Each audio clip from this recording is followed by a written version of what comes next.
Good afternoon, everyone.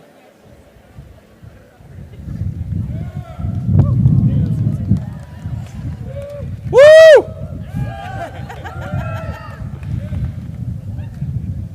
Good afternoon. I want to welcome you to the 2015 University of Washington Department of Communication graduation celebration. That's right, yeah.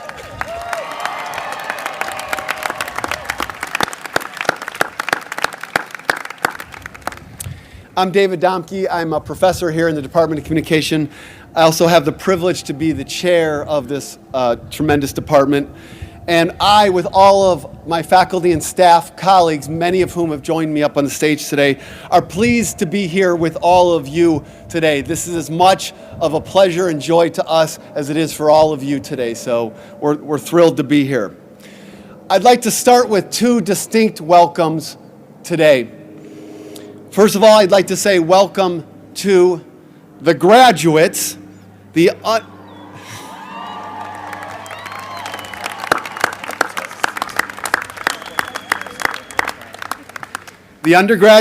graduates today, the Masters of Arts, the Masters of Communication graduates, and our Doctorate of Philosophy graduates. We'd ask that all of you, if you're able, if you're graduating today, would stand for just a brief moment.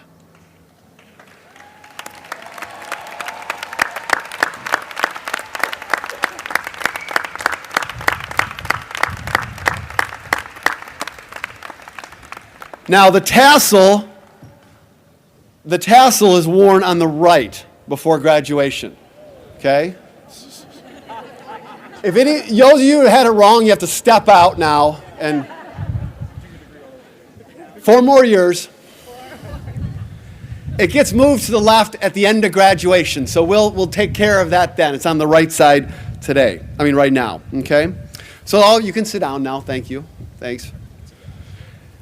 I'd like to extend a second welcome as well. Oh, yes, thank you. I'd like to extend a second welcome as well to the guests for today, the parents, the grandparents, the cousins, the sisters, the brothers, the spouses, the partners, boyfriends, girlfriends, friends, people who are just coming by today. Today is as much your day as it is the graduates' day.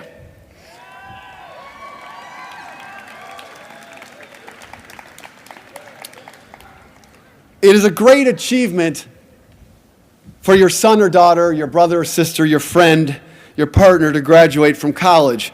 But we know that you, those of you that are guests here today, have always been in the wings, off to the side, supporting the person who's graduating today. You've been worrying about them for many years.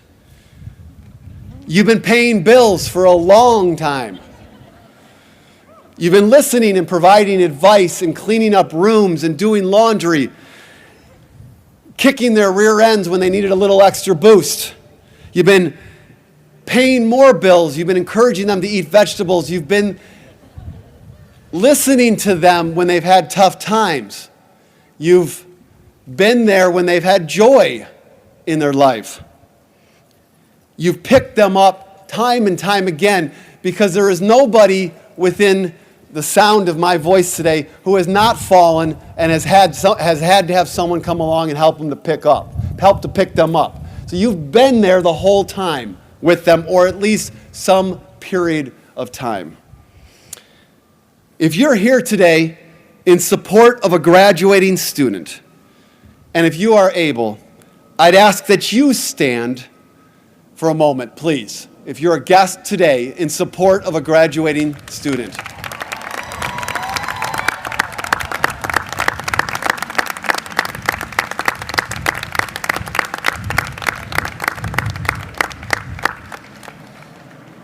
Congratulations to all of you.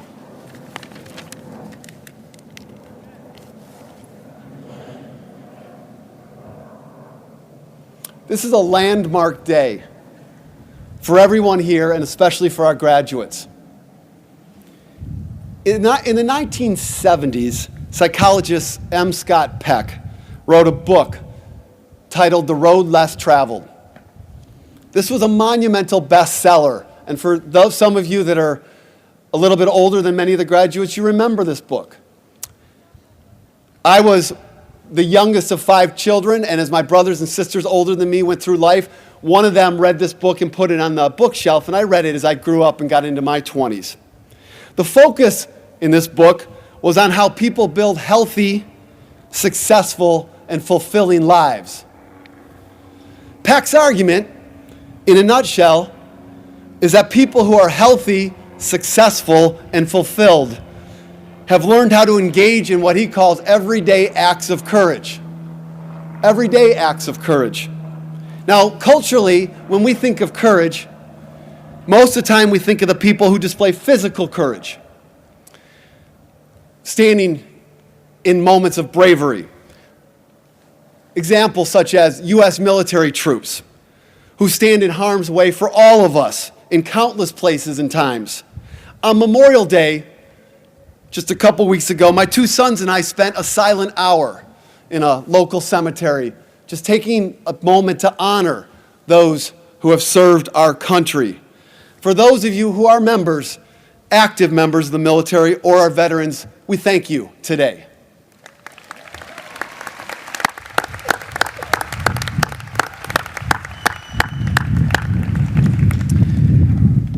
We think of courage, perhaps,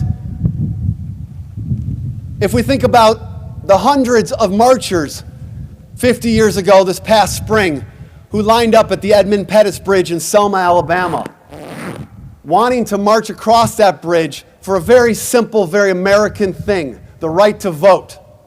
And when they came over that bridge, they were brutally beaten, and they walked those final steps knowing this was going to happen. And they still did it. For those of us who came after them, we think of that kind of courage. We think of students like John Meese of Seattle Pacific University, who a year ago on a campus not that different from this one, stood up when there was violence and said, "No more. I'll put my life on the line for others." That's the kind of thing we think about when we think about courage. These are genuine, intelligent, authentic, courageous moments of courage. Peck's point in his book is that there's also something else, what he calls a day-by-day, moment-by-moment psychological courage. Such as when we choose compassion over indifference when bad things happen to other people that we don't know. Or when we decide that we won't laugh and we'll make clear that people are noticing that we're not laughing when someone tells a sexist joke. Or when we are willing to acknowledge that we were wrong on something important, and we're willing to say that. These do not get attention in our culture, but they change the world in real and better ways every day. One of these unrecognized but very real acts of courage is to make the commitment to go to and then to complete a college degree. Today in the United States, among people 25 years or older, just over 25% have completed a bachelor's degree. 1/4 of people over the age of 25 in the United States have completed a bachelor's degree. In the state of Washington, it's a little bit higher, about 30%. One of roughly every 3 adults over the age of 25. The percentage of Americans who've completed a graduate degree is even less, 10%. There are all kinds of reasons, economic, political, cultural, legal, and otherwise, that people don't attend or don't complete college. But we, who are up here on the stage, and we who join our graduates today, want all of you graduates to know that what you may feel today as just a normal thing is not. It is not a normal thing. It is a courageous move. Whether you are receiving a Bachelor of Arts, a Master of Arts, a Master of Communication, or a Doctorate of Philosophy, you have done something that distinguishes you, something that separates you. It has taken moment by moment acts to get here. We rejoice in this moment with you, and we recognize the mountain that you've climbed to get here. Congratulations.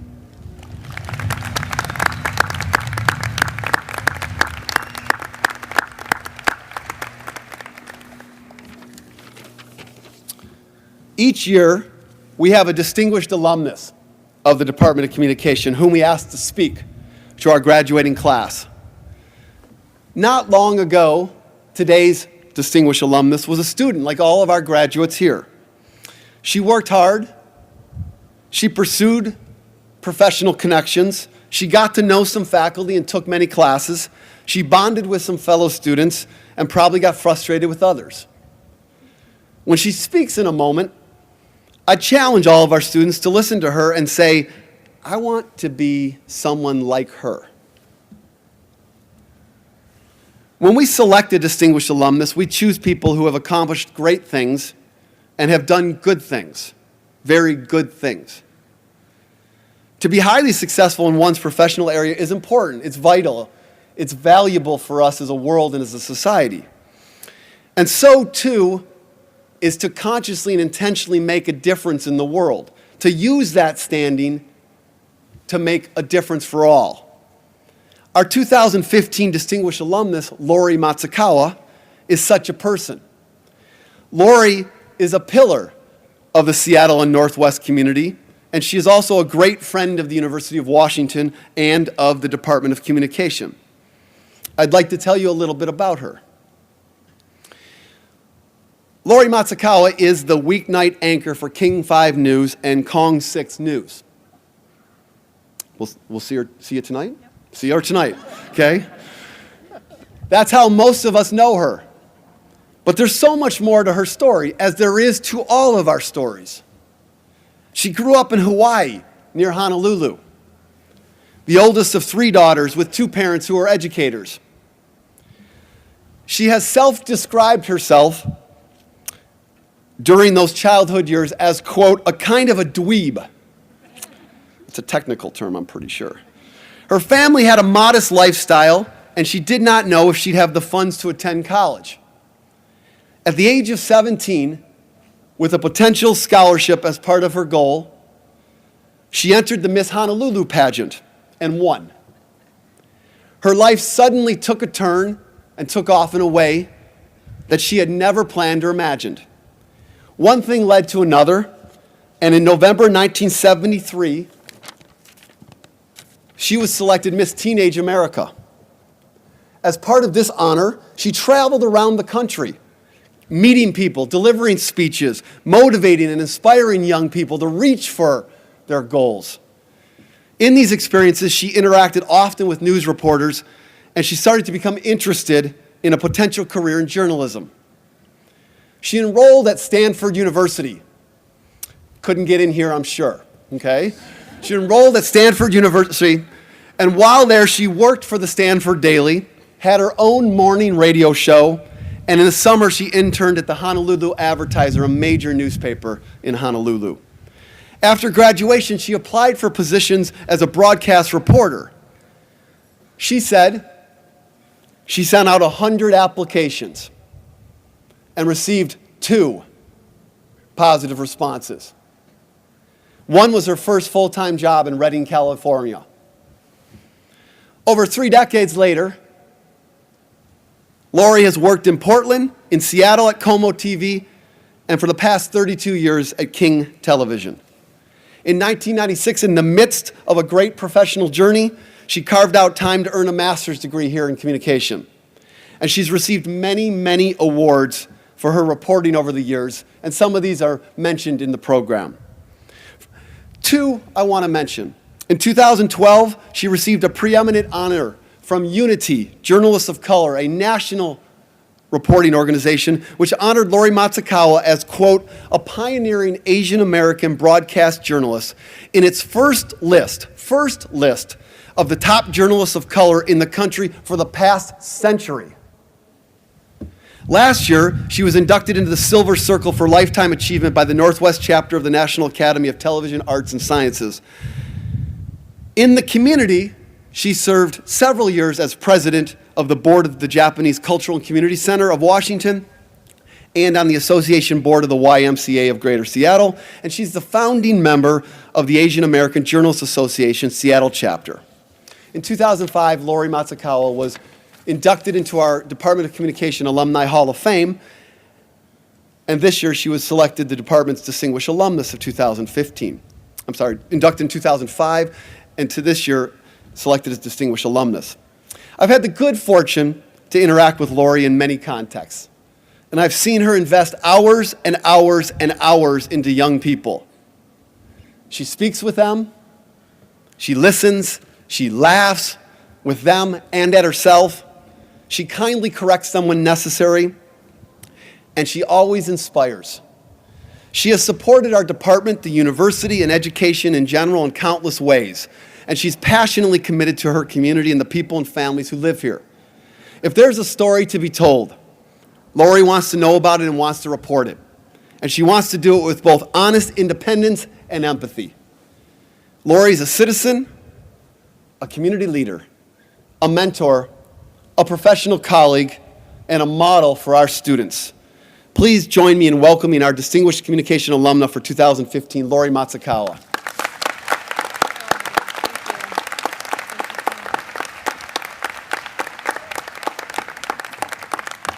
Wow, thank you very much, David, and thank you, faculty, staff. Congratulations, graduates, family, and friends. Thank you so much for having me here today. And as any modern journalist must, I must do a selfie of all of you, okay? Ready? Smile! Thank you. You'll see it on Facebook. So graduates, a lot has been said about people who graduate with communication degrees. Not all of it very nice. But let me tell you why I think it is one of the most important areas of study today. We as humans on this earth need to communicate with each other, or surely we will annihilate each other. Using your communication skills, you can be a force for change. Within these very walls around us is the Center for Communication, Difference, and Equality, and whose mission is, I quote, to build a more equitable world in which our words, imagery, and institutions are infused with understanding, respect, and justice. There's your mission. Do you choose to accept it? When it gets right down to it, we're all storytellers. Every day, reporters tell stories, from the cute to the whiz-bang, from the horrifying to the heartwarming. I consider it an honor and a privilege to go to work every day to tell our collective stories, which are often called the first draft of history. I love my job because I love telling stories, and when I look back, I realize I've been a storyteller almost all my life. As a child, I loved to read stories and have stories read to me. In junior high, what I call my ugly years, I joined the speech club and competed in the category of storytelling. As David mentioned, I grew up in Hawaii, where storytelling is both an art form and history. The thrill of listening to ghost stories from Kauai, hands down the spookiest and most haunted of the Hawaiian Islands. My dad's family hails from Kauai, and my auntie tells a story of how her dad, my grandfather, was very ill one night at home in Kekaha. Auntie Toyo was at her home in Waimea, down the highway. Auntie Toyo says she was sitting at her vanity one night, brushing her hair, when out of the corner of her eye, she saw something. She turned to look and saw grandfather standing in the hallway, looking at her with a sad expression. And she said, "Oh, Oto-san, what are you doing here?" She was very surprised. He just looked at her and then walked away down the hall. At that moment, the phone rang. It was Toyo's brother, telling her grandfather had just died. "But that can't be true," Toyo said. "He's right here." But when she turned to look down the hallway, there was no one there. Why does Auntie tell us these stories? Well, several reasons. When she tells us these stories, she tells us about our family. She tells us of a time when we weren't even born. She describes a place that we cannot see. Just sitting there telling us the story brings us physically close to one another. But most of all, her story tells us that grandfather truly loved Toyo, that she was the first, perhaps the last person on earth that he saw before he left for paradise. And rather than fear him, we love him because he showed his love for his daughter. Think of how important storytelling is in your life. When your family member comes home from school or work, you say, "Tell me about your day." When someone calls you about an emergency or from an emergency room, you ask, "What happened?" Your friend returns from an overseas trip. You say, "What did you see? What did you do?" Every one of these questions elicits a story. Lessons learned, sympathies exchanged, lives lived vicariously. It's the stuff of living and truly uniquely human.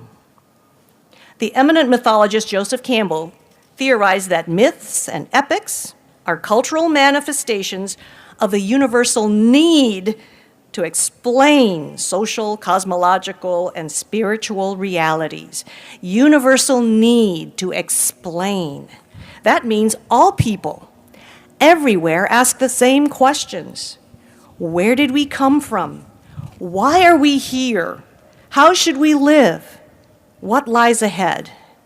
Thus, all people, everywhere, need their stories and their storytellers. You all have your own stories and can most likely answer those questions. Where did we come from? Well, everything that has happened so far in your life has brought you to this point. One thing is certain, you have a direction, you have chosen education as a goal. A goal could be something like a job, another degree, mastery of a subject. No matter what, you've chosen a direction, you are on your way. Remembering your roots, having a grateful heart, and honoring all the good people who have brought you here are all part of your story. The next chapter of your story is now up to you. Why are you here?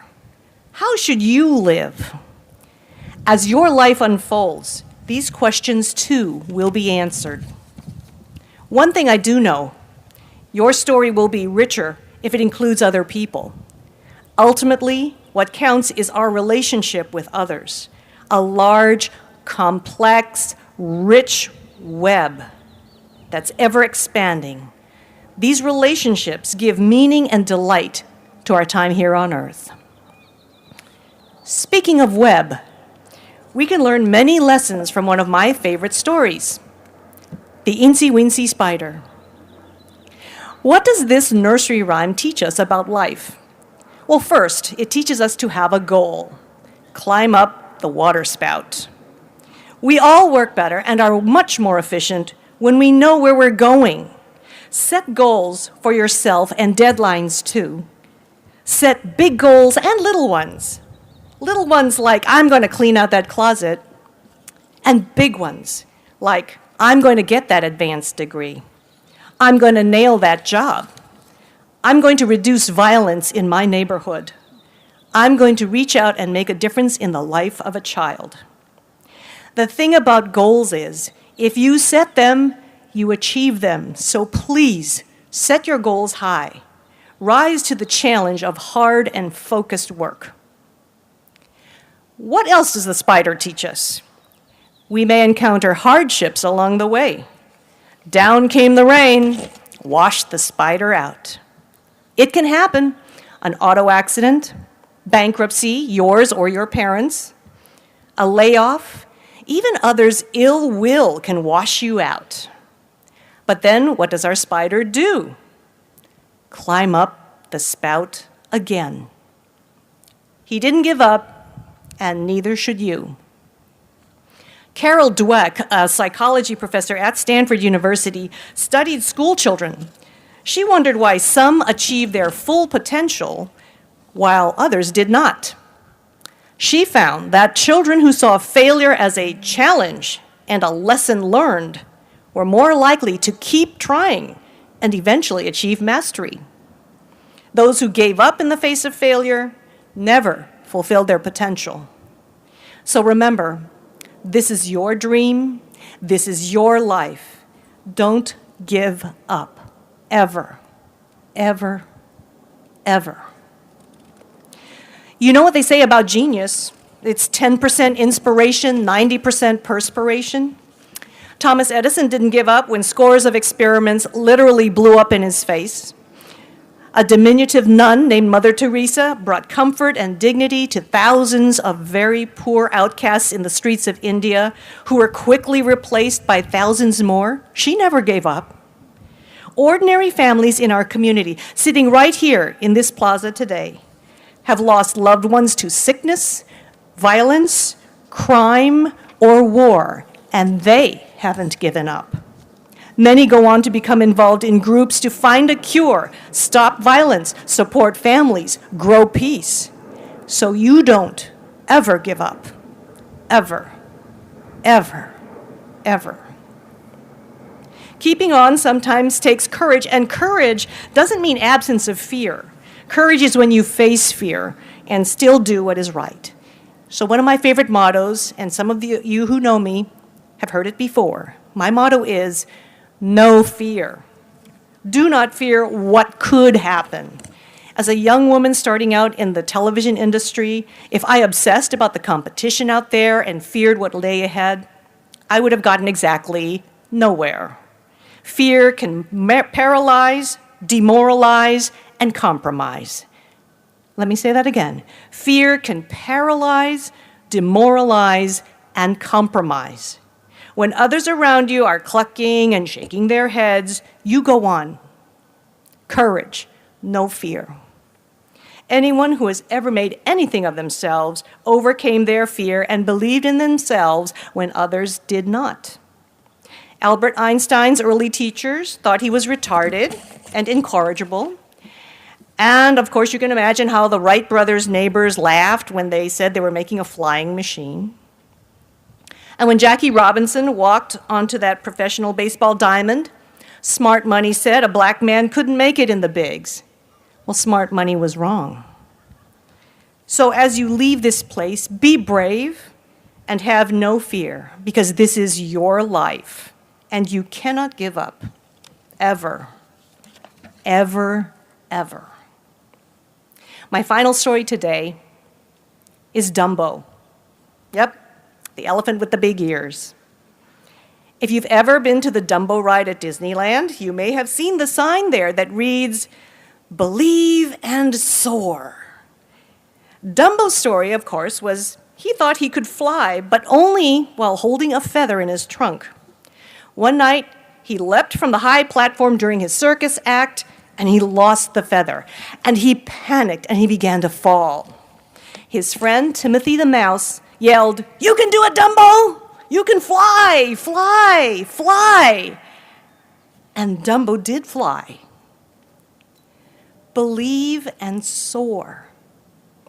That's what Dumbo did, and that's what you must do.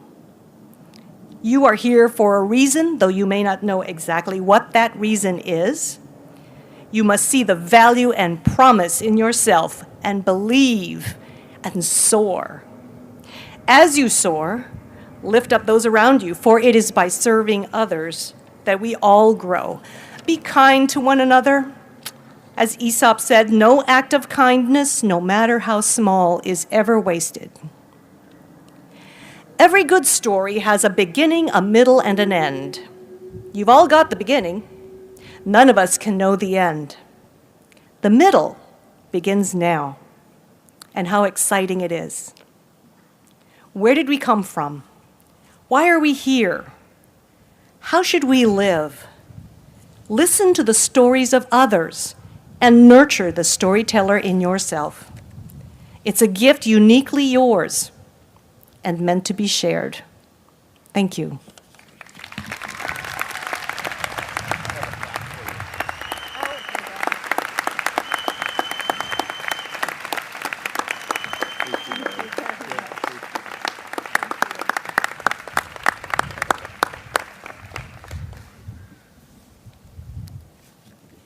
Thank you, Lori, very much. Okay, I think we're done. We are now ready to recognize our graduates.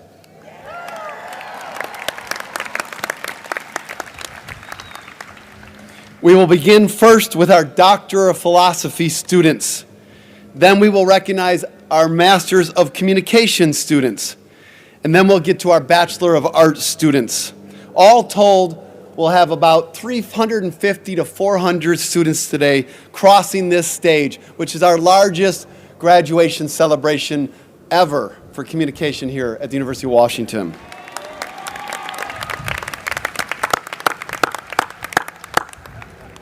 I'd like to introduce my colleague, Leah Ceccarelli, a professor here in the Department of Communication, who will introduce our Doctor of Philosophy students.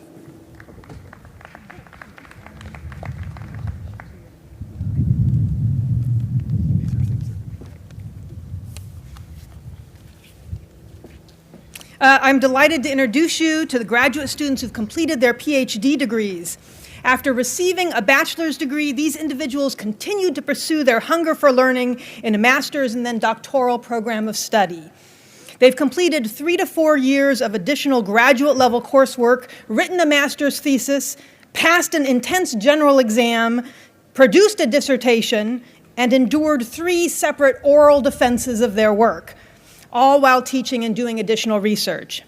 After passing all of these milestones, they've earned the right to stand proudly in front of you today, in front of their friends and family, while wearing the most ridiculous of roundish hats and floofy robes. Hey, you're looking at the height of fashion here in the 15th century. In a moment, these graduates will come up here with their faculty and be ritualistically hooded by one of their mentors with yet another beautiful but kind of silly piece of traditional academic garb, this long, here, colorful loop of fabric that hangs around behind the neck and flows behind the costume. Now, I've always loved this moment because I think the hooding ceremony is a fitting symbol of who our doctoral students have become. You doctors of philosophy, lovers of wisdom, could care less about the fashion of the moment. Today, you stand proudly in these traditional robes to claim your membership in a community of scholars and teachers who pursue knowledge wherever it takes them. Whether the findings of your research are fashionable or not, you think deep thoughts and communicate the best that there is to know, confident that however unpleasant the truths are that you've discovered in your research, sharing them will lead to the betterment of our world. Today, you are being inducted into the Club of the Professorate, standing on the shoulders of giants and offering up your own massive shoulders to those who will follow in turn. We are here to honor your accomplishments, your intelligence, your hard work, and dedicated service to the mission of the university. Congratulations, doctorates.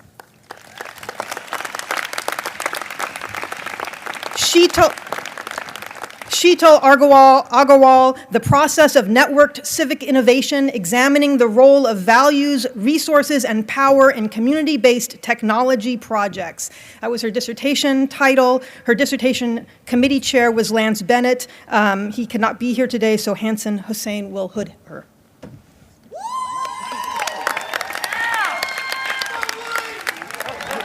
Yeah.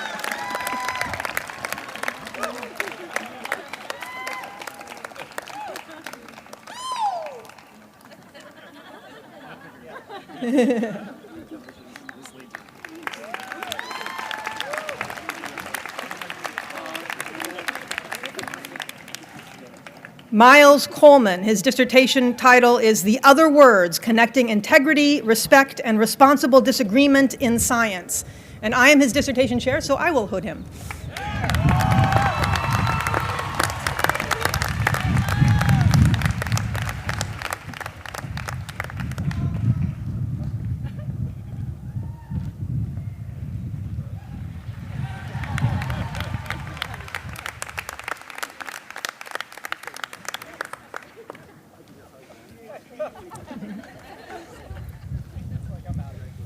Colin Lingle.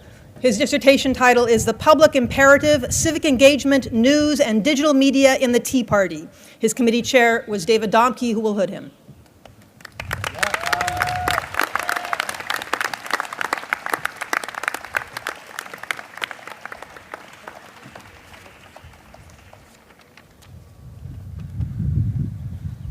Congratulations.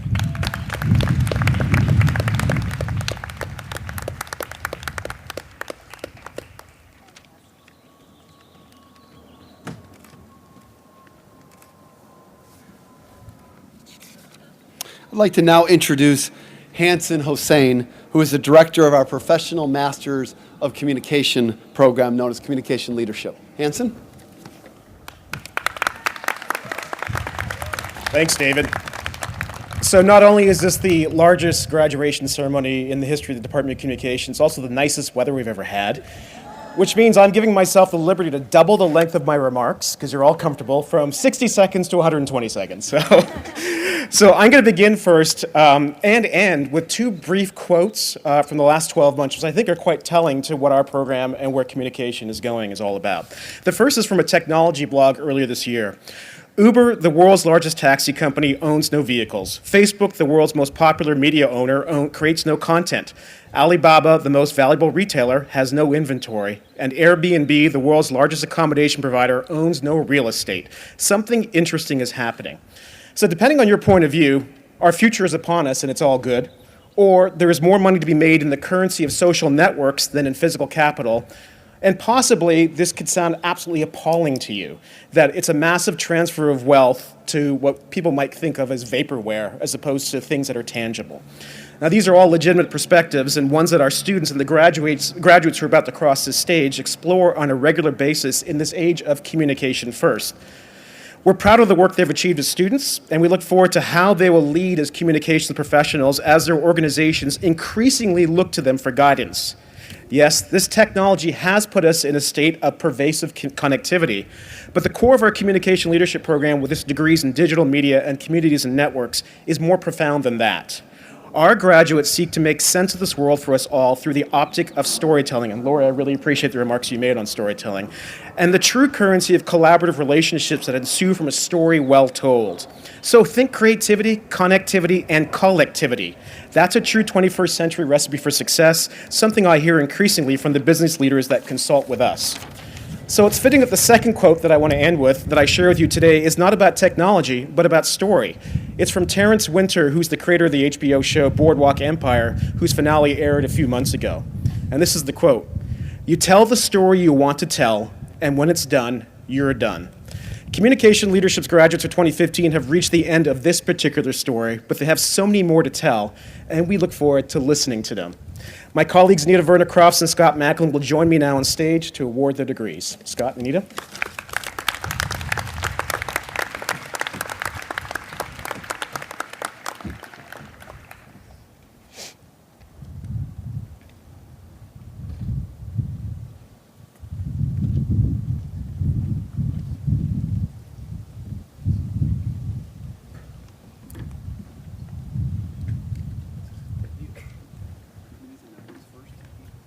Yes.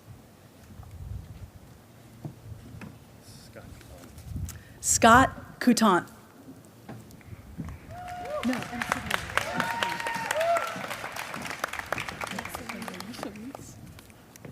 Kathleen Suda Matisich.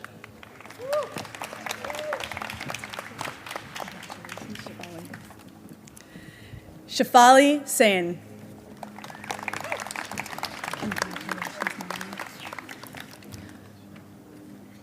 Marin Higby.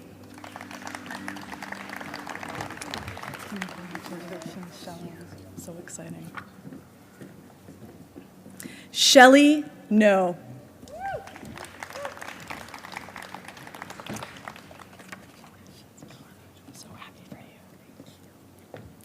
Connie Rock.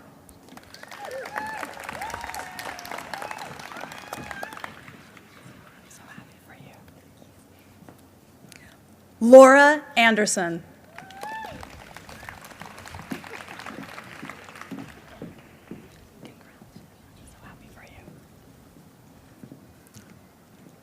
Shannon Haver.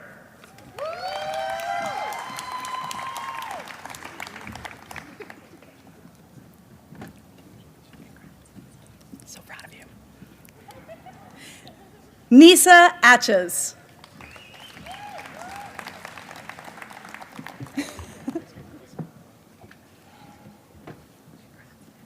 So happy for you. Danielle Palumbo.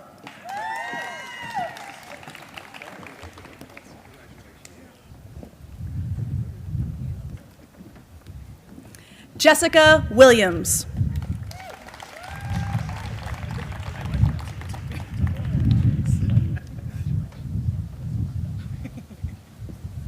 Robin Suyung Park.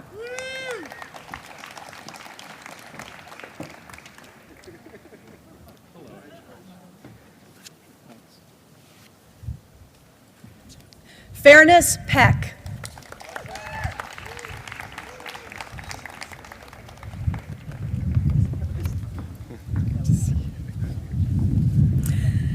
Christopher Joaquin Martinez.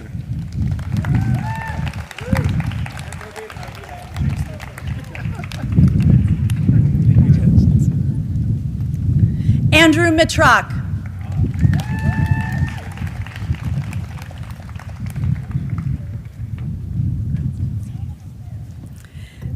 Chelsea Langevin.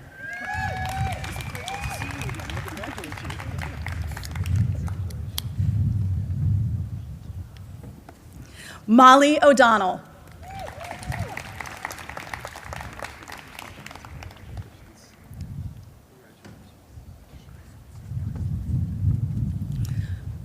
Elena Duke.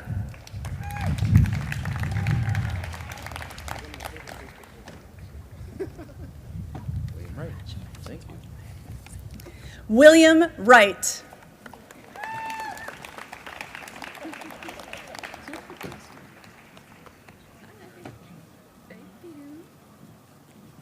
Donna Manders.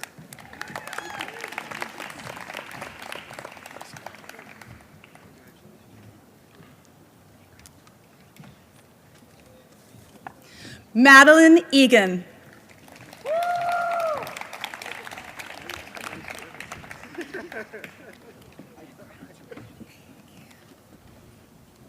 Brittany Hoffman.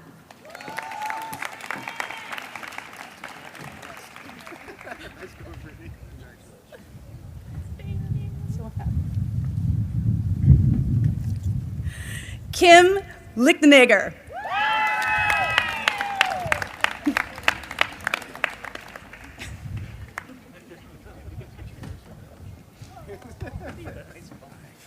Thank you so much. You don't need it. I'm good. Fritz Kessler.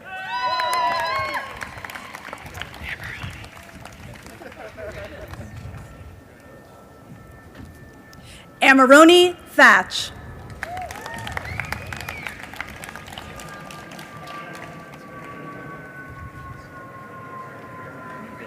Thank you so much for everything. Alex Montalvo.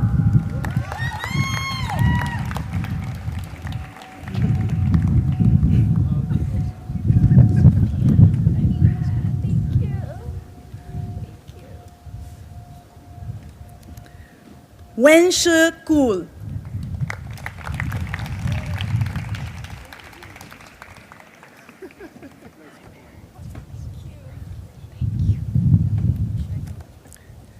Mary Ying Ying Kay.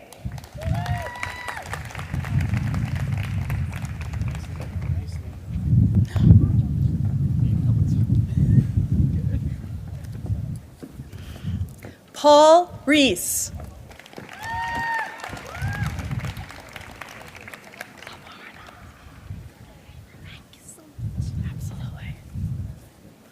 Aparna Das.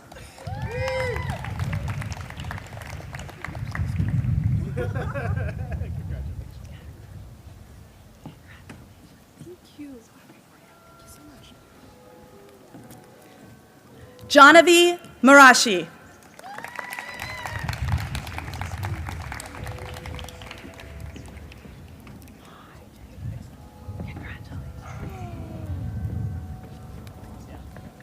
Jenny Burns.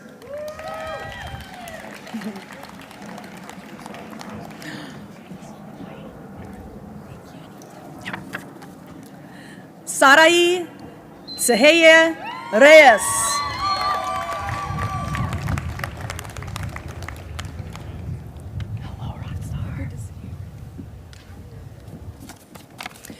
Caitlin McKinnon.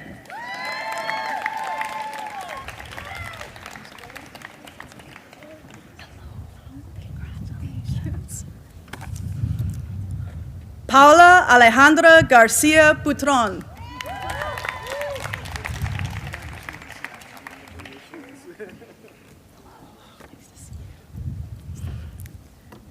Donald Robinson III.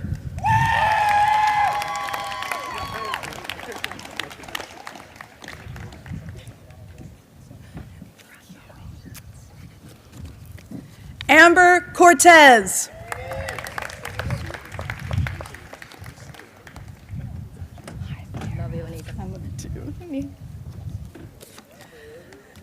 Vera Liu.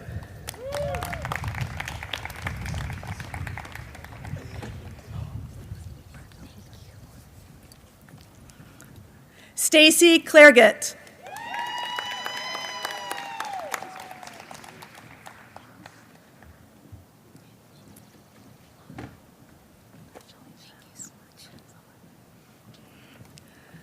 Varsha Bagel.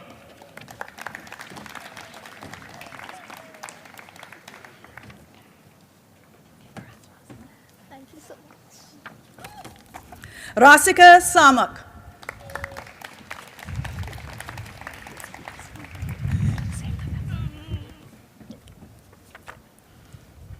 Lu Xiaosha.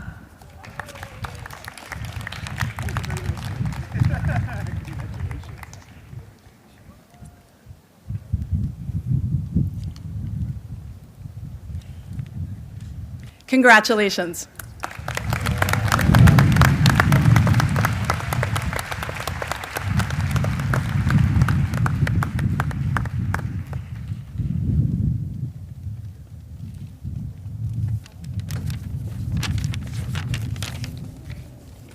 I'd like to now introduce Matt McGarity, a faculty member in our department, who's the director of our undergraduate program in communication. Matt?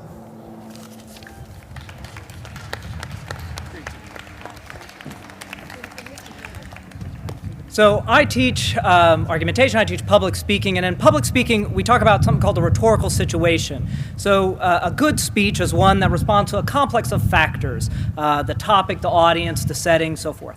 And I say this because I'm introducing the undergraduate major, and there's a lot I would like to say. I was an undergraduate communication major, and I very much treasure the experiences I had and the skills that I gained. But the rhetorical situation says, be true to thine audience. We've been here a while. The sun's at high. It's hot, so I'll try to be brief. The historian Kenneth Camille wrote a book, a very interesting book, a couple of years ago, and it charted the development of popular American speech, basically how we talk. And he discussed the clashes that emerged when middle-class people started talking more like rich people did. And for a long time, how you communicated was a mark of social class, and in some ways, a barrier to social and economic mobility. Anyway, so in this book, he tells the story of this rich woman, and she had been speaking with this young man, and she had found him eloquent and gentlemanly and just wonderful. And then she got really, really angry because it turned out he had been born poor, and he had learned all these refined communicative skills. So she was outraged, or I imagine a powdered wig popped off her head. I have no sense of what class looks like. Anyway, the type of speech that had indicated wealth and breeding was now accessible to those who studied communication. And as a discipline, we've come a very long way from that, but a lot of those core traits remain. The educational mission of the Department of Communication is to prepare students for the challenges of a society that is informed, entertained, persuaded, and shaped by communication. During your time here, undergraduates, you have developed the intellectual and research skills to analyze communication, to crack it open and see how it's operating. But you've also spent many hours refining your own communication skills, and this dual ability to be good at both the analysis of communication as well as its performance is a rare trait. So, graduates, congratulations.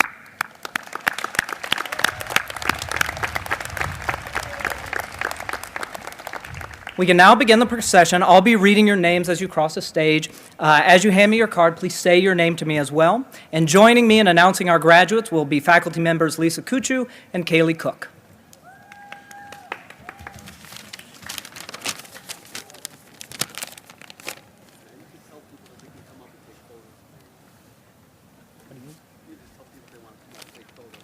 At the end or now? Oh, so parents, well-wishers, friends, colleagues, if you want to come up as your graduate crosses the stage to take a photo, that's more than fine.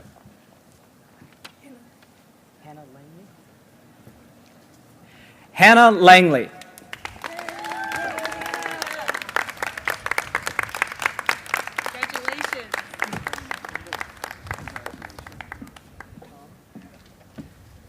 Nicole Tong.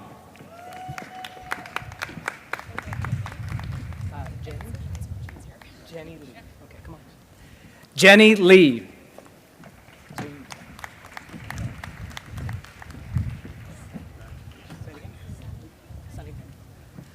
Sunny Pei.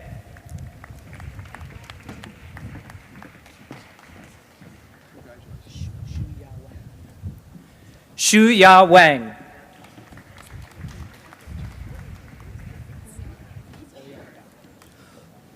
Boyao Dai.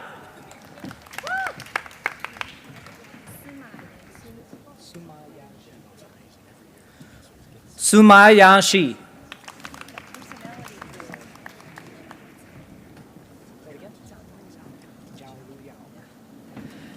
Zhao Lu Yao.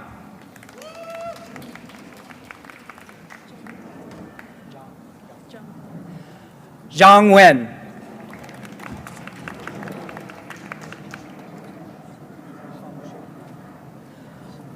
Feng Shou.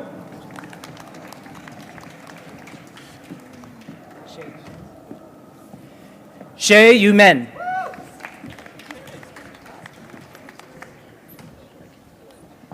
Victoria Cates.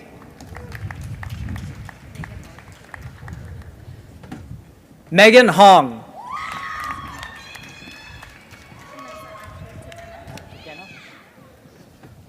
Vanessa Ashley Tadena.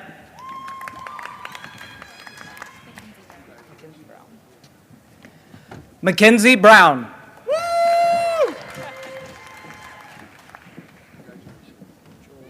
Joel Hughes. Sort of gets dropped. Joel Hughes.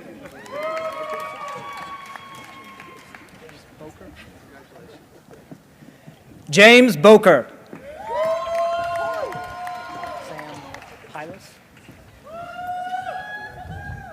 Sam Hylas.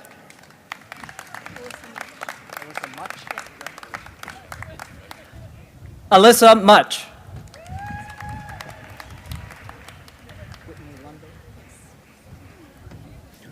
Whitney Lundberg.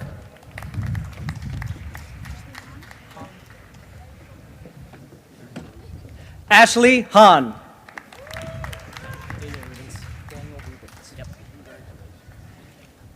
Daniel Rubens.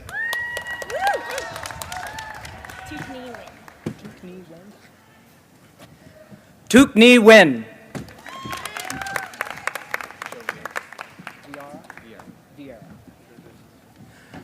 Joe Vieira.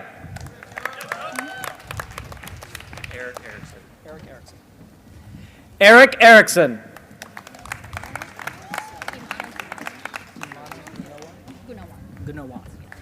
Imana Gunawan. KJ Hiramoto.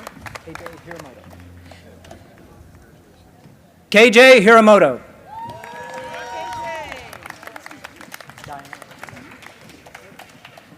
Diane Han.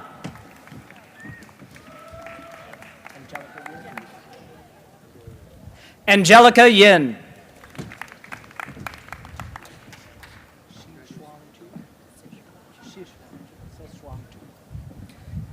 Sishuang Chu.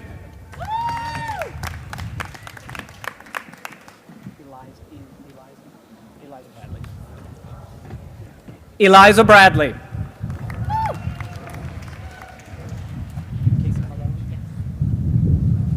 Casey Malone. Okay. Okay.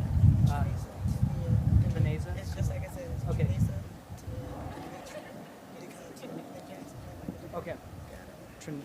Trinisa, Tania, Demetria. What's the second? Penultimate one?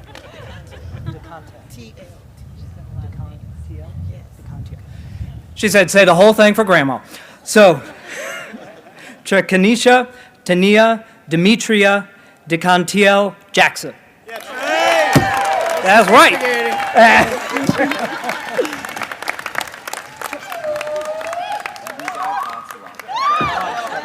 Levi Haas-Lagstrom.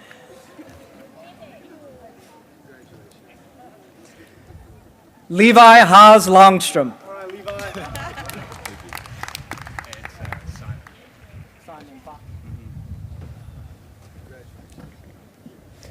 Simon Fox.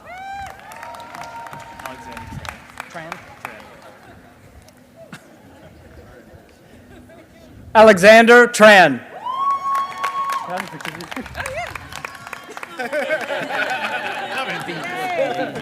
Envy. And go, yeah. Cooper Enveen.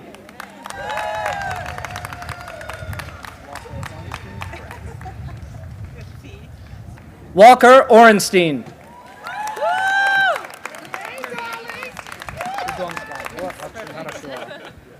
Maria Idomskaya.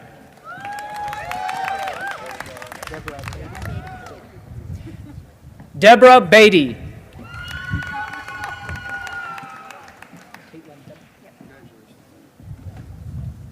Caitlin Bennett.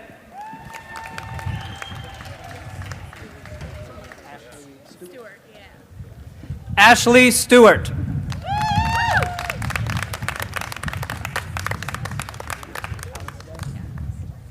Alice Day.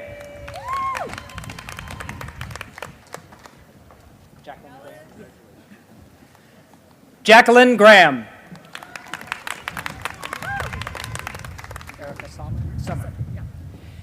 Erica Summer.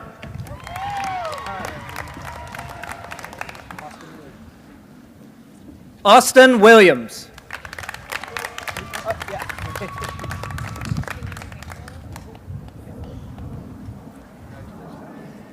Taylor Winkle.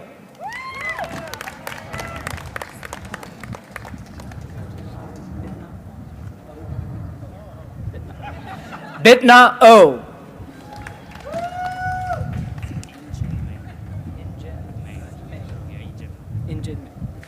Injin Meng.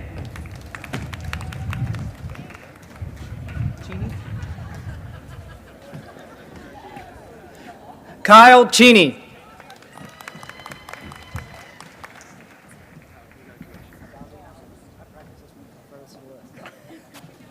Agazi Afaworki.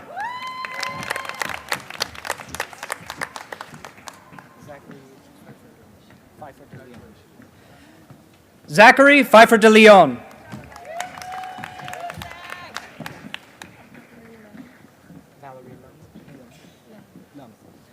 Valerie Lung.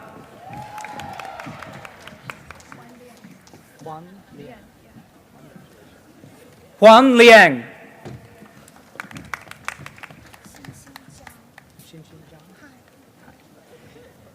Xin Zhang.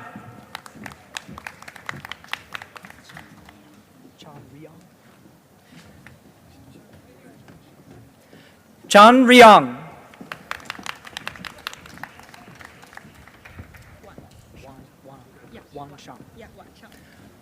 Wan Chang.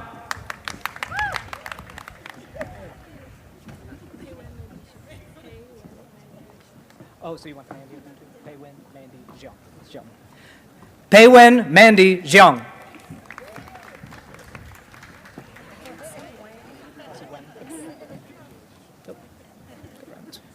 Cassie Wang.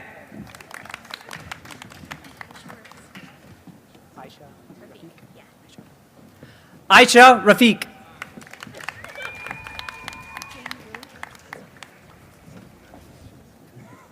Jane Wu.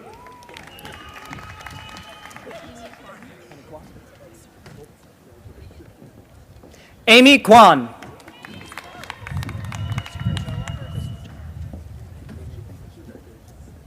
Christopher Chung.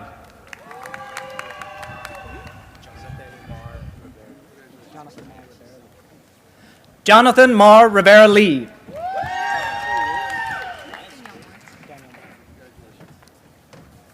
Danielle Moore.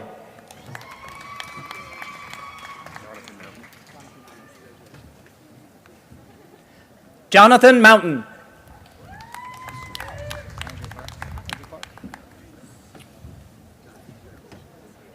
Andrew Park.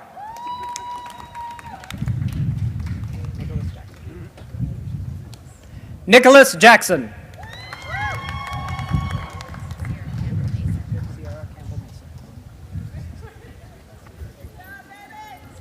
Sierra Campbell Mason.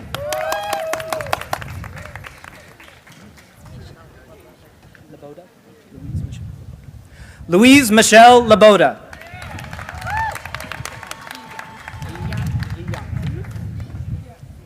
Yi Yang.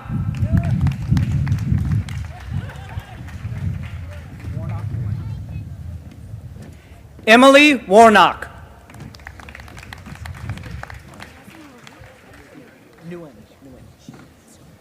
Jasmine Nguyen.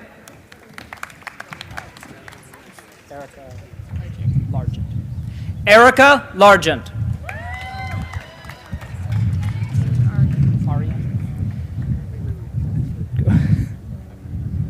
Taylor Arian.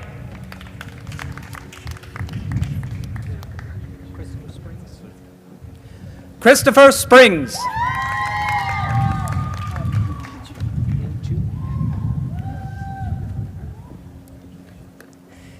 Dean Chu.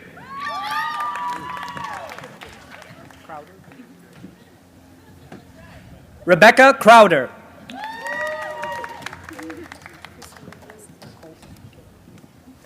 Christine Colson.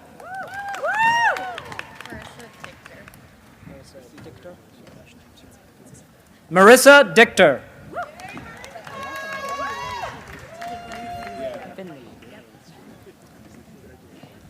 Caitlin Finley.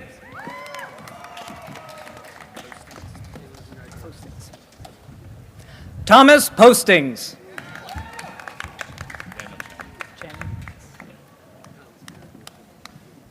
Daniel Cheng.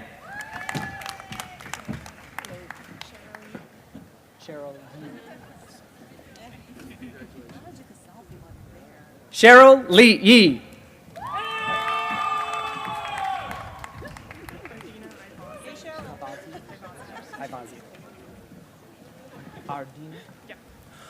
Ardina Avazi.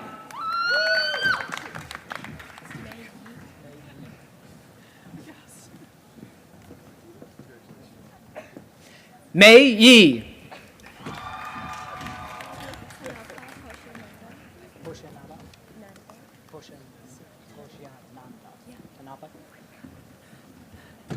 Tanapa Poshyananda.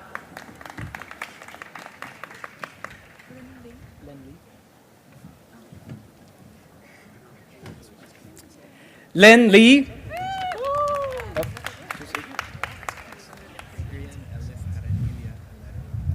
Oh, I practiced this one.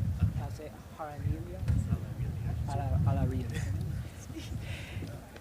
Adrian Ellis Yaranilia Alaira. Oh, that was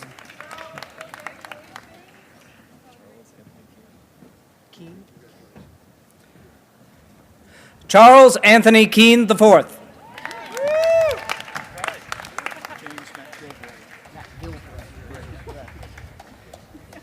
James McGilvray.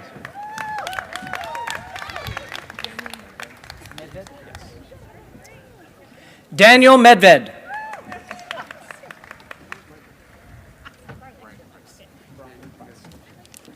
Let me get this last one. Brian Price. I now turn the duties over to my colleague, Lisa Kuchu.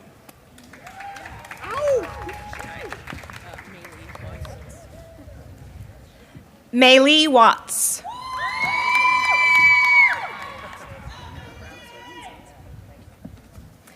Emma Brown.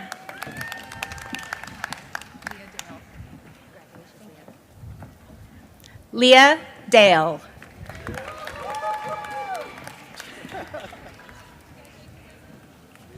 Sarah Kane.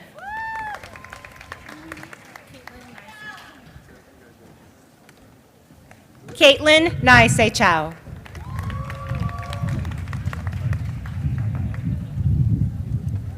Jung Park.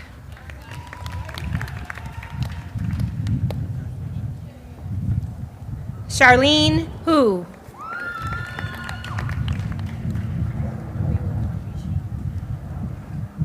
Hewen Audrey Sheen.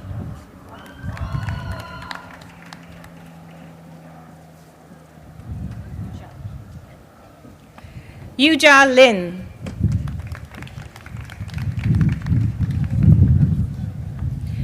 Wei Chen Wan.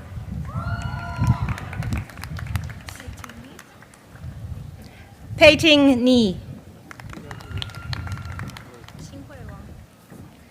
Xingwei Wang.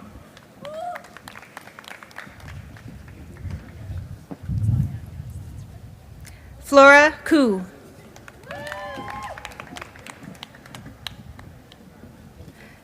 Meredith Barrett.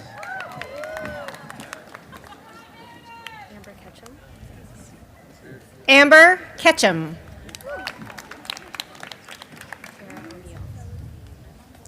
Tara O'Neill.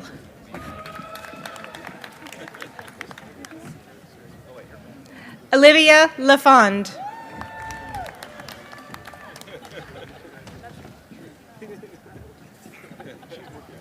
Taylor Alexander Moranis. Delaney Aaliyah Barrett. Delaney Aaliyah Barrett. Allison Berg. Allison Berg.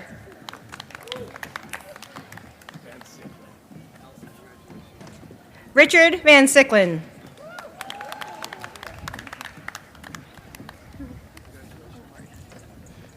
Aloria Rucker.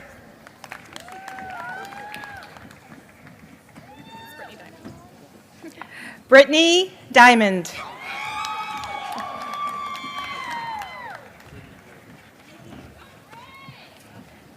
Jennifer Zhang.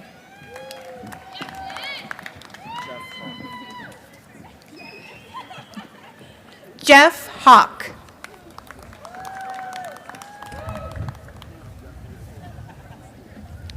Nicole Tart.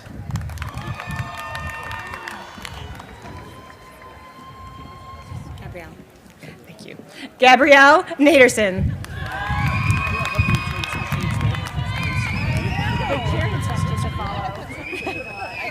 Got it. Megan Birkland.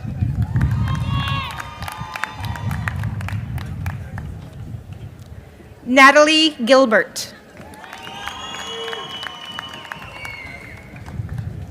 Sarah Marion.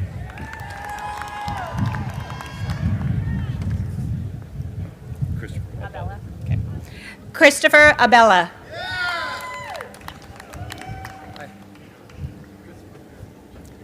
Donovan Gleason. Thanks. Wendy Demas.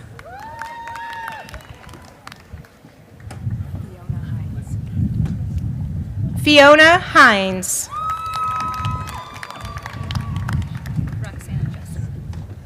Roxana Jessen.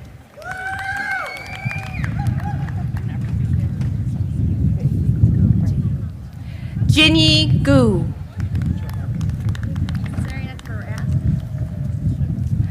Serena Correa.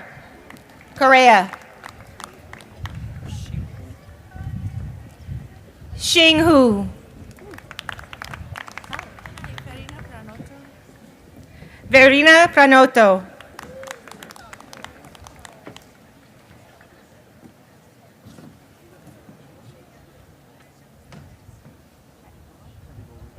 Thank you very much. William Hadibowo.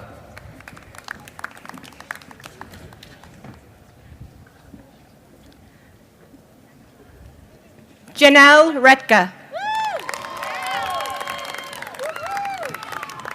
Savannah McAlpin. Thank you. Savannah McAlpin.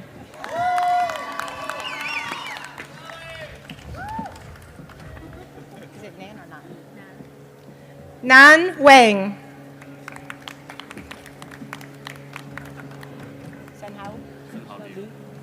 Senhao Liu.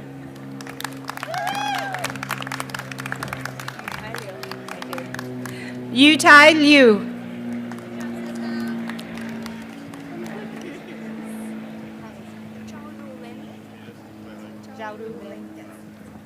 Zhaoru Lin.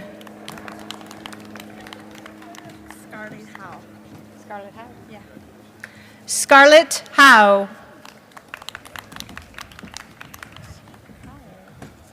Sandy Liu. Yeah. Sandy Liu.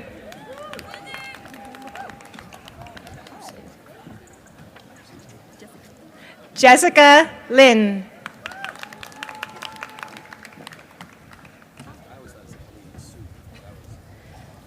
Vivian Chen.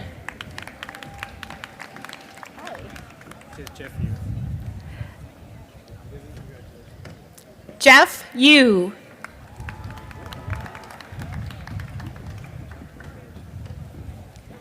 Sherry Yang.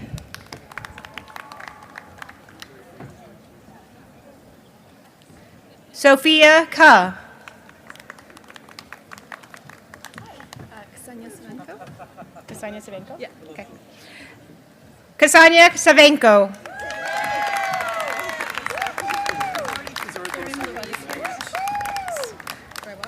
Yes.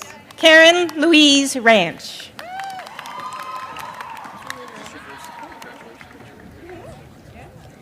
Julie Lynn. Nice shout out from the line. Kyle Jensen.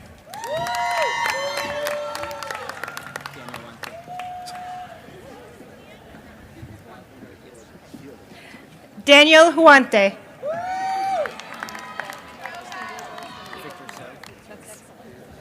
Victor So. I want you to have your moment. James Lee.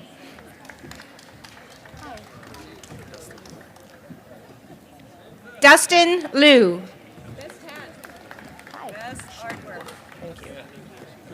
Sean Porter. Great hat. Rio Barber. Rio Barber.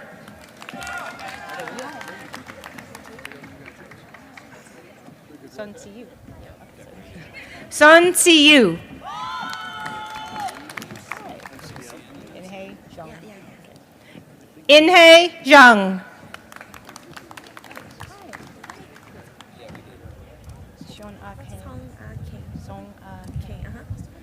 Song Ah Kang. Sure. My first selfie of the day.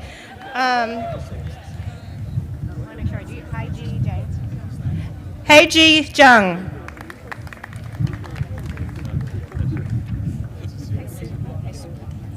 Hai Su Yu.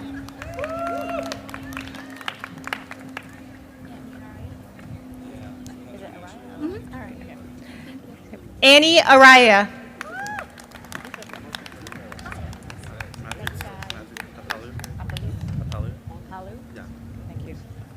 Matthew Tai Apalu. I know it. You are too. Stephen Bradley Taylor.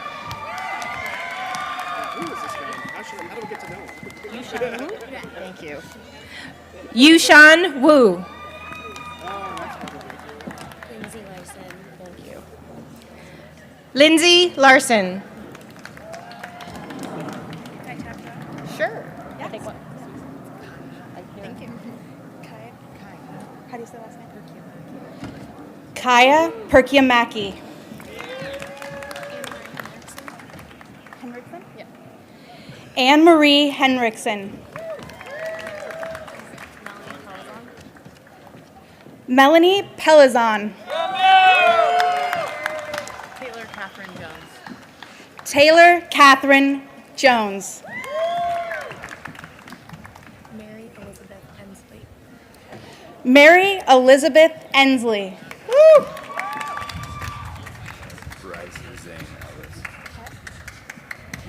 Bryce Zane Ellis. Yeah, Bryce. Sarah Burks. Yes. One second. Sarah Burks.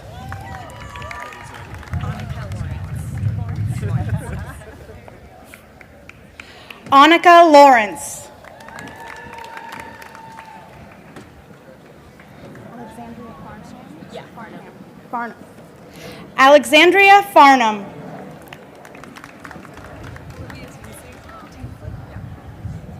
Olivia Tinsley.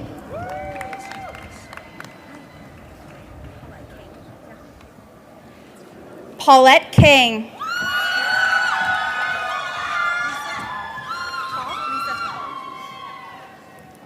Lisa Ta.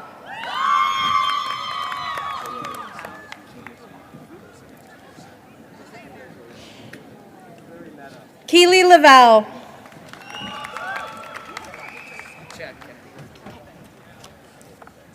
Chad Kennedy.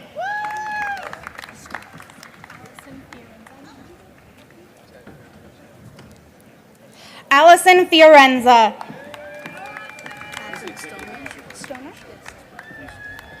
Catherine Stoner.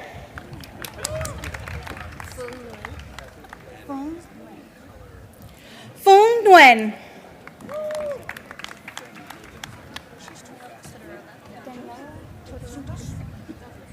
Daniela Todorova.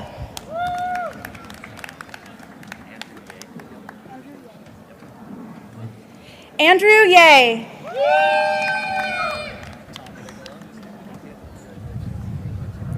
Tom Bigelow.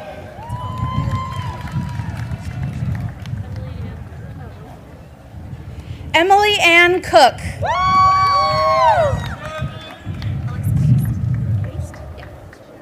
Alexa Feist.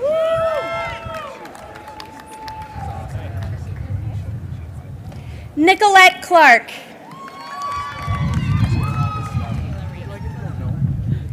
Kayla Ramey.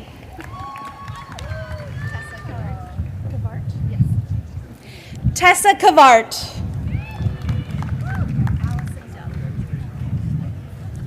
Allison Duff.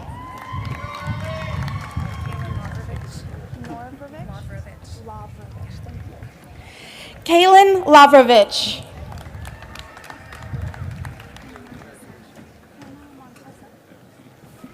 Hannah Montessa.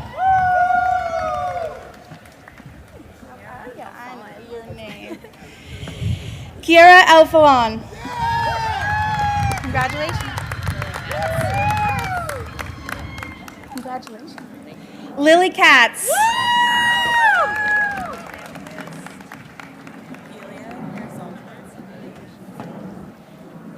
Gilia Harris Salzberg.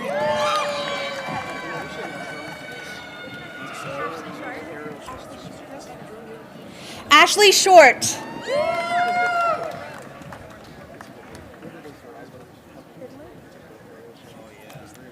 Alexandra Fiddler.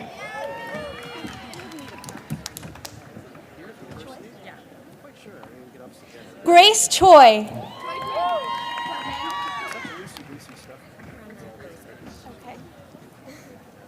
Brenna Bozich.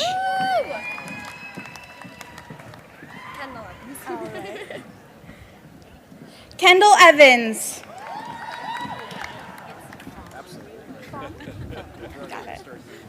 Monica Pham.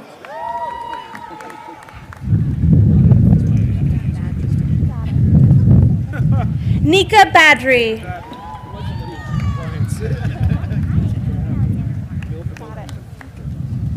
Catherine Alexandra Para.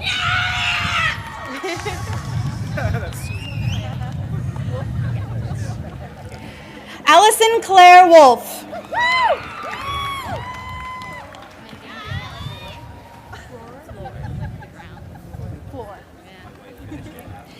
Megan Danielle Floor.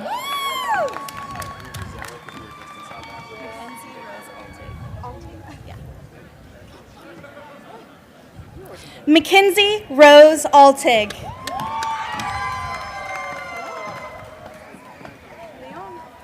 Right? David Leon. Got it. Carter Henry.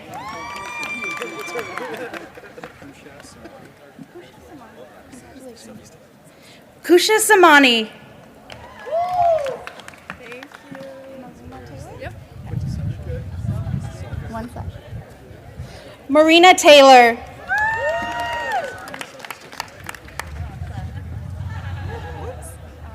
Congratulations. Jessica Armstrong.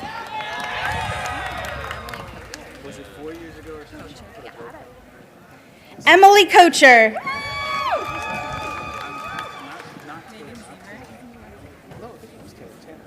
Megan Zemer.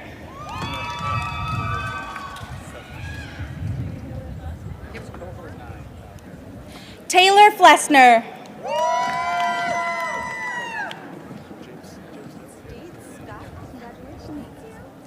Molly Dietz.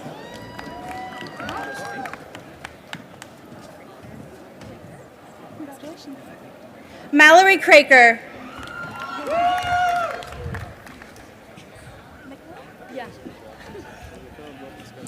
Jessica Mickler. I hope you know my. I hope you know it. Thank you. Brandon Boyd.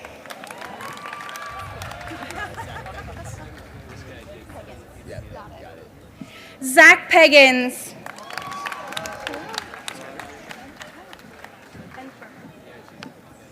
Nicholas Ensbury.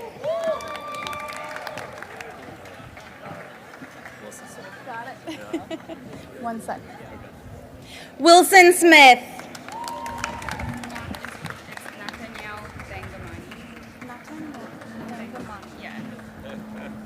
Nathaniel Thangamani.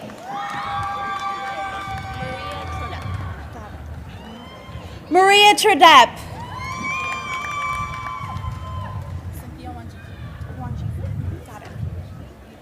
Cynthia Wanjiku.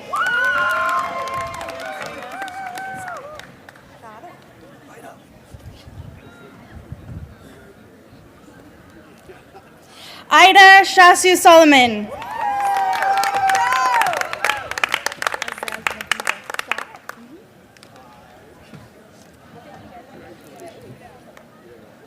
Azeb Modibu.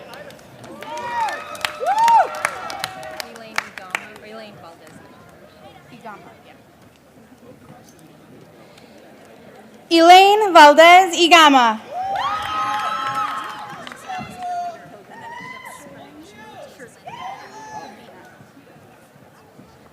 Sherlyn Davina.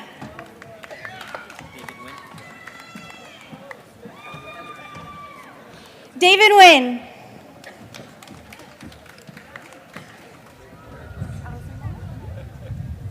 Allison Mullen.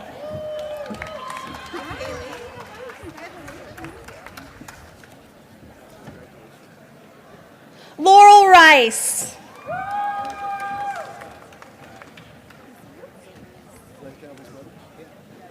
Lisa Yu.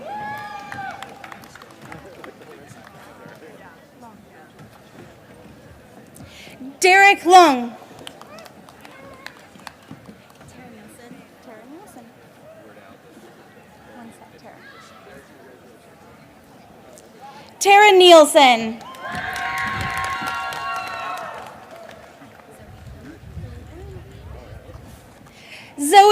Bloom.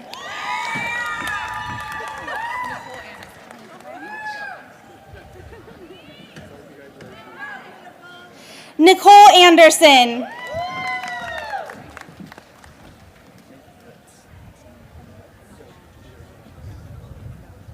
Nathan Ritz.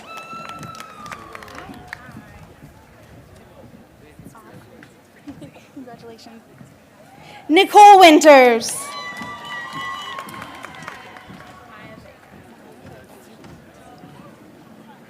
Maya Vega.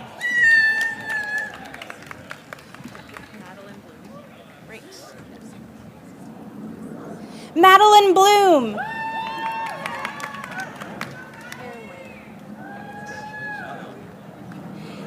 Aaron White.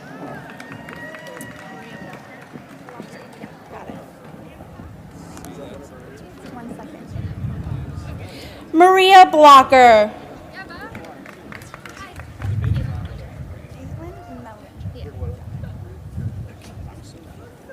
Caitlin Mellinger.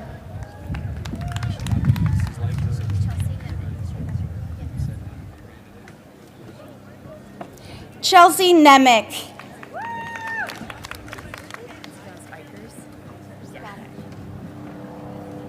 Hannah Eichers.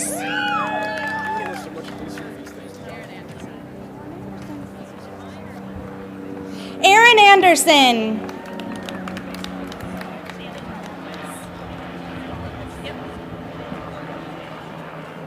Shannon Malness.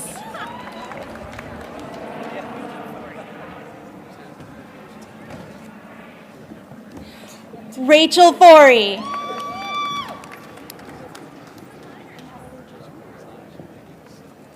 Natalie Jerome.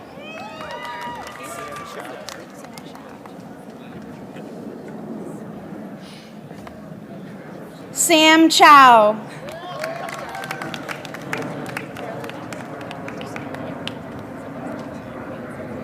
Carol Ludena.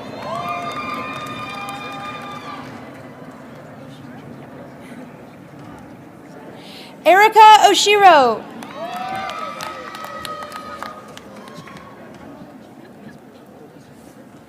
Emily Chinen.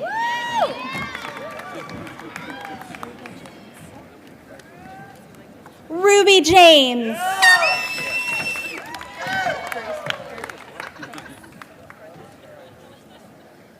Grace Volker.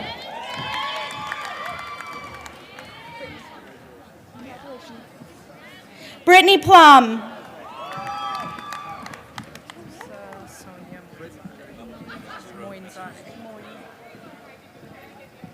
Atusa Sonia Munzade.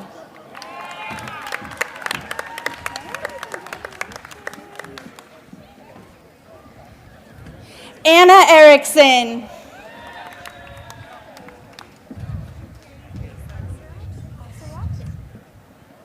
Mary Grace Osserat.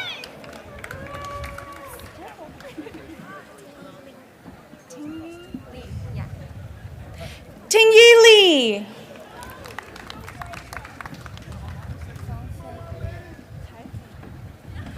Feng Fei Lee. Congratulations. Marissa K. Williams. Congratulations. Maxine Brown.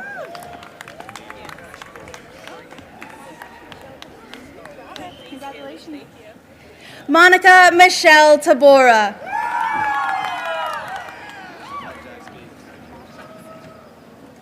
Matt Jackson.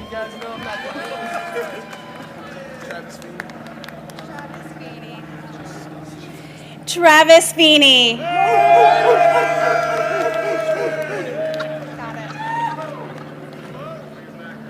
Brandon Berry.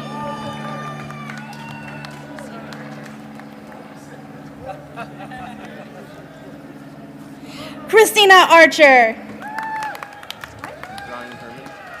Congratulations. Ryan Herman.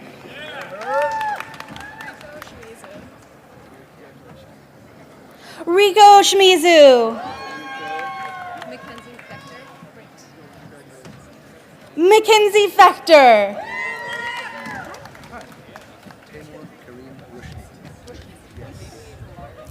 Taimur Kareem Rushdie.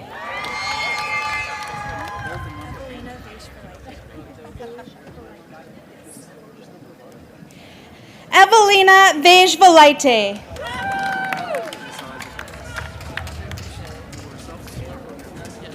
Congratulations. Catherine Boucher.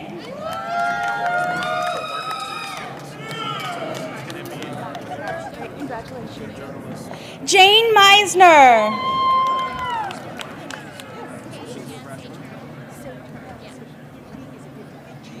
Kay Chan Saturn.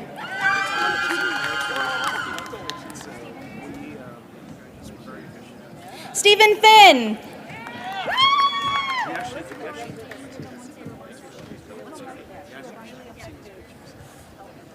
Corey Lane Rivamonte Rabancho.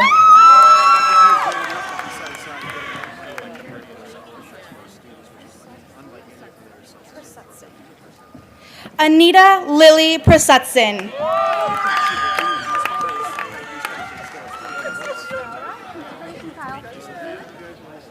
Kyle Williams. Congratulations.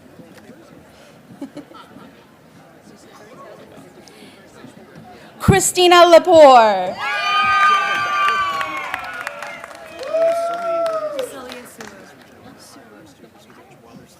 Priscilla Suwu. Congratulations. Congratulations.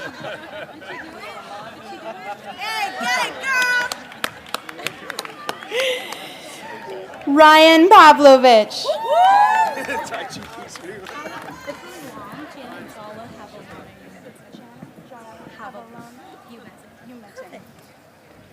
Jana Jala Javalona Dumetin.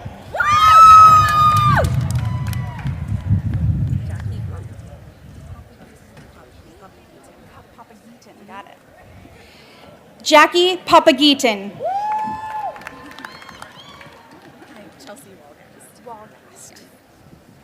Chelsea Walgast.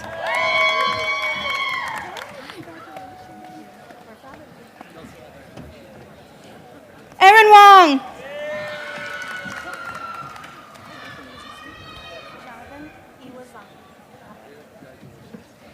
Jonathan Iwazaki. Congratulations. William Hale.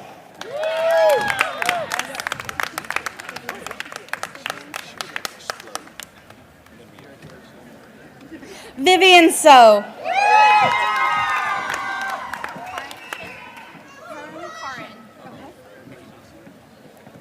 Karin Chin. Thank you. Serena Lynn.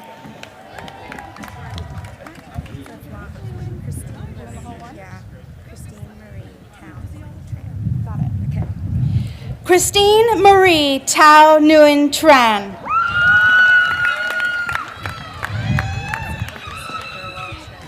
Got it. Arista Burwell Chen Jager. Wonderful. I like that. Yeah, it's easy. Megan Smith.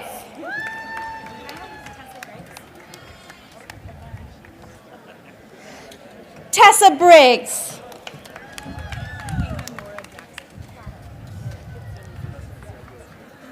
Caitlin Laura Jackson.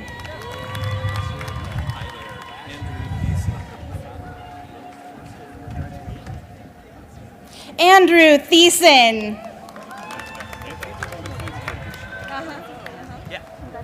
Thank you so much. Quincy Pham. Thank you. Damon Netz.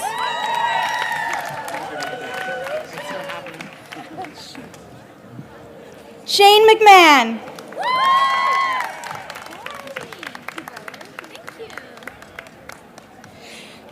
Grace Chen.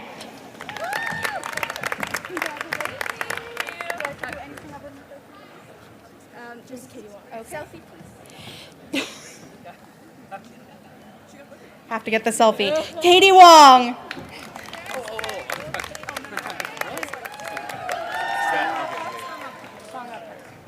Songa Park.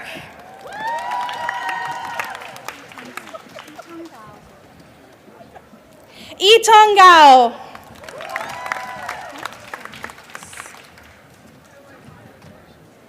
Shannon Foss.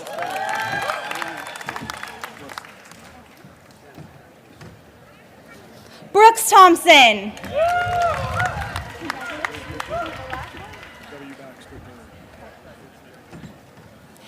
W. Baxter Bird.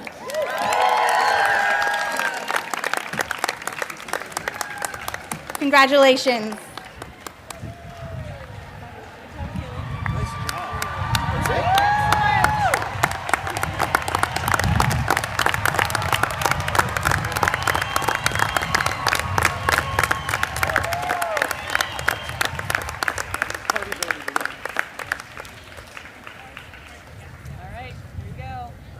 Your hand must be tired.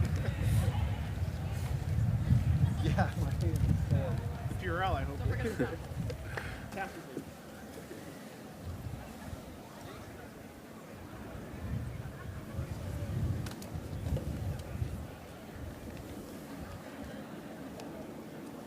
We're going to give our last graduates just a second to sit down.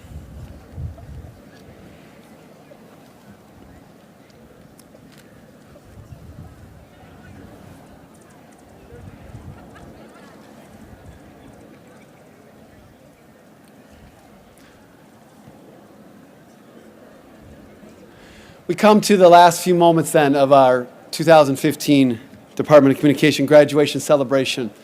And I'd like to turn the microphone over for one last set of brief comments from a recent alum of ours, Taylor Soper, who wants to say a few words. He's on our alumni board for the Department of Communication. He's going to say a few words to our graduates. Taylor? Yeah. Graduates, congratulations. You made it. Soak this moment in right now. You guys are in Seattle, one of the greatest cities on this planet. You're at the University of Washington, one of the nation's top schools. And you're graduating right here in the Quad, which is probably the dopest place to graduate across all of campus. So soak it in, soak it in. I was in your shoes 3 years ago, and I was a little worried. I didn't have a job lined up.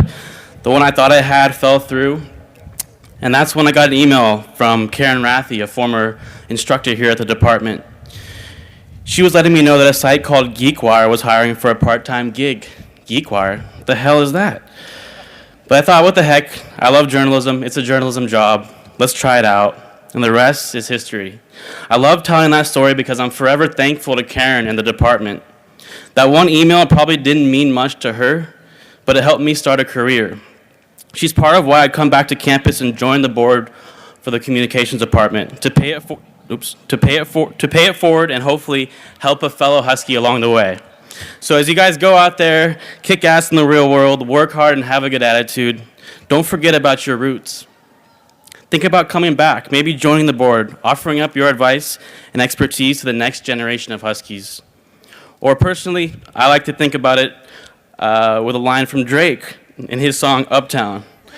Hardly home, but always reppin'. Same thing. So with that, I think it's time to turn the tassels.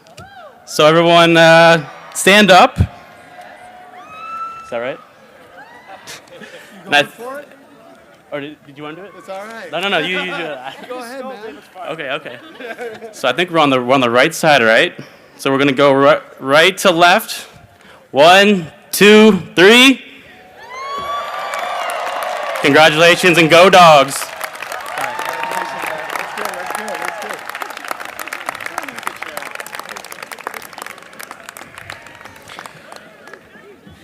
I want to say one final thing to all of our graduates. In March, I had the privilege with 52 other folks, alumni and faculty and staff and students, several of them graduating from this department today, to go celebrate the 50th anniversary of the Selma marches, fighting for equality and opportunity in this country. 120,000 people came to Selma, Alabama for that afternoon. President Obama came and gave a speech, and I want to finish the words today with his words, because he spoke to the young people there. He said, "For everywhere in this country, there are first steps to be taken. There's new ground to cover. There are more bridges to be crossed. And it's you, the young and fearless at heart, the most diverse and educated generation in our history, who the nation is waiting to follow." I'll modify one word from the president because what the heck. I'd slightly modify that to say that it is our world that is ready to follow. It is your time, graduates. Take it seriously. Go with pride and determination. We're proud of you. A commitment to one another. We need you. We need you to take us far. We need you to cross bridges with us and ahead of us. Assuming that you complete all of your credits, you're within hours of being an alum of the University of Washington. We congratulate you, and I close this ceremony. Congratulations, graduates of 2015.